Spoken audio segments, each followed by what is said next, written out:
سائل کہتا ہے کوئی عالمہ لاؤڈ سپیکر پر دینی واز کر سکتی ہے جبکہ آواز دور دور تک جاتی ہو؟ چونکہ اس معاملے میں فتنہ ہے تو اس فتنے کی وجہ سے بہت سے کبار علماء اہل علم اس عمل سے منع کرتے ہیں۔ تبلیغ تو تمام مسلمانوں پر فرض ہے، تمام مسلمانوں پر اللہ کا دین پہنچانا فرض ہے، وہ لڑکی ہو یا لڑکا، مرد ہو یا عورت۔ اللہ کے دین کو پھیلائیے، اللہ کے دین کی دعوت میں اپنا حصہ ڈالیے، اپنی استطاعت کے مطابق، اپنے میدان کے مطابق، جتنی آپ کو اللہ نے اجازت دی ہے، جتنی آپ کو استطاعت ہے، مرد بھی اس کام میں حصہ ڈالے اور عورتیں بھی اس کام میں حصہ ڈالیں۔ لیکن جہاں فساد ہو، جہاں فتنے کا ڈر ہو، تو وہاں عورتیں عورتوں کے میدان میں کام کریں۔ عورتوں کی تبلیغ عورتوں کے لیے ہو، مرد کی تبلیغ وہ سب کے لیے ہے۔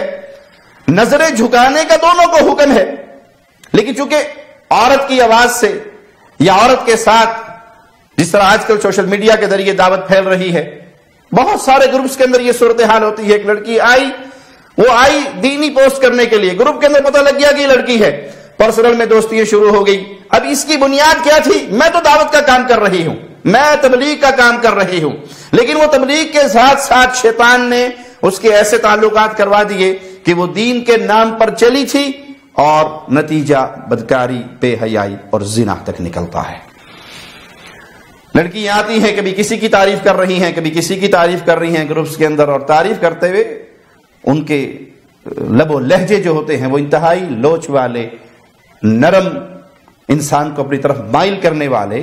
تو یہ دین کے نام پر ہو یا بے دینی کے نام پر ہو، دونوں صورتوں کے اندر نتیجہ خراب نکلنے والا ہے، نتیجہ فتنے کا نکلنے والا ہے۔ سوال کرتے ہوئے بھی آپ نے اکثر دیکھا ہوگا، بعض بہنیں، اللہ انہیں جزائے خیر دے، السلام علیکم ورحمۃ اللہ، شیخ میرا یہ سوال ہے۔ بہت اچھا انداز ہے، پوچھیے آپ۔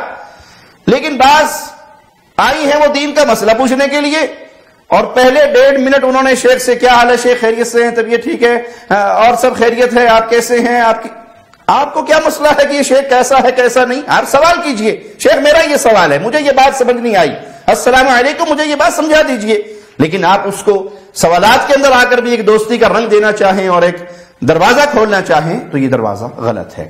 بعض اہل علم عورتوں کو تبلیغ کی اس انداز سے بھی اجازت دیتے ہیں، وہ کہتے ہیں کہ ان کی آواز پردہ نہیں ہے۔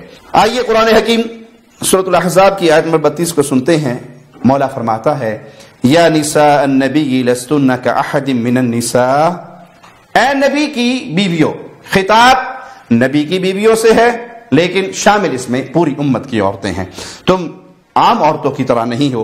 ان اتقیتن فلا تخضعن بالقول، منع کیا گیا ہے شریعت میں کہ آپ کا لب و لہجہ، اصل مطلوب ہے یہ لب و لہجہ۔ میں آپ کو مثال دے کے سمجھاتا ہوں۔ دروازے پہ کوئی نہ کوئی آ جاتا ہے، بیل ہوتی ہے، گھر میں مرد نہیں ہے، ایک عورت دروازے پہ آتی ہے، جی کون؟ خامن گھر پہ نہیں ہے، یا بھائی گھر پہ نہیں ہے، ابو گھر پہ نہیں ہے، آپ بعد میں آئیے گا، معاملہ ختم، آنے والا واپس چلا گیا۔ اور بیل ہوئی اور عورت دروازے پر، جی کون؟ جی وہ تو گھر پہ نہیں ہے، میں بیٹھک کھولتی ہوں، تشریف لائیے، بیٹھیے، میں چائے بناتی ہوں۔ یہ سارا کیا ہے؟ فتنے کا دروازہ۔ جس کے دل میں بیماری نہیں بھی ہوگی اس کے دل میں بھی بیماری پیدا ہو جائے گی کہ یہ تو میں نے صرف اس کے ابو کا پوچھا تھا اور یہ تو چائے بنانے تک اور بیٹھک کھولنے تک اور مجلس تک آنے تک ساری باتیں کھل گئی، تو شیطان راستہ اگلا ہموار کر دے گا۔